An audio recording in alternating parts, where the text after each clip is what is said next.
আমি যদি আপনাকে প্রশ্ন করি যে পৃথিবীর ইতিহাসে সবথেকে পুরাতন কোন ট্রেডারের আপনি নাম জানেন, তাহলে আপনি হয়তো অন্য কোনো ব্যক্তিত্বদের নাম করবেন, কিন্তু আজকে আমি যার নাম করব তার নাম শুনে আপনি হয়তো চমকে যাবেন। তিনি হলেন স্যার আইজ্যাক নিউটন। হ্যাঁ, আপনি ঠিকই শুনছেন, স্যার আইজ্যাক নিউটন ছিলেন একজন বড় মাপের ট্রেডার। তিনি বিভিন্নভাবে ট্রেডিং করতেন এবং ট্রেডিংয়ে তার একটা বেশ বড় রকম নিপুণতা ছিল। কিন্তু পরবর্তীকালে দেখা যায় সাউথ সি বাবল নামে একটা বড় রকমের বাবল তৈরি হয় ইউরোপিয়ান মার্কেটে এবং তার সাথে ইউকের মার্কেটে। তিনি লন্ডনের রাজ পরিবারের সাথে রীতিমতো অ্যাটাচ ছিলেন এবং তিনি ফাইন্যান্সিয়ালি তাদেরকে জ্ঞানও দিতেন। পরবর্তীকালে যে ঘটনাটা ঘটে, সাউথ সি বাবলে তিনি অ্যাকচুয়ালি প্রথম দিকে একটা ট্রেড নেন, সেই ট্রেডটা বেশ ভালো রকমের প্রফিট হয়ে যায়। তিনি তার প্রফিট বুক করে নেন।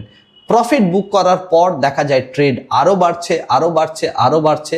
একসময় ফোমোতে পড়ে গিয়ে স্যার আইজ্যাক নিউটন তিনি তার সর্বস্ব টাকা পয়সা অর্থ সম্পত্তি বেশ বড় অ্যামাউন্ট তিনি ওই স্টকের মধ্যে ইনভেস্ট করে দেন।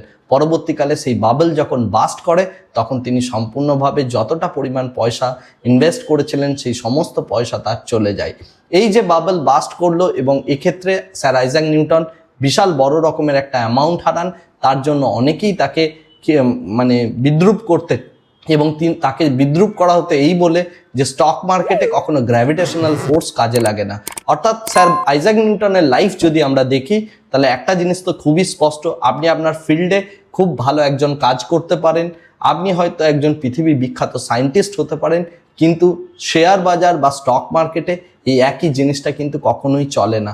এখানে গ্রিড, ফিয়ার এবং তার সাথে বিজনেস নলেজ খুবই ইম্পর্ট্যান্ট।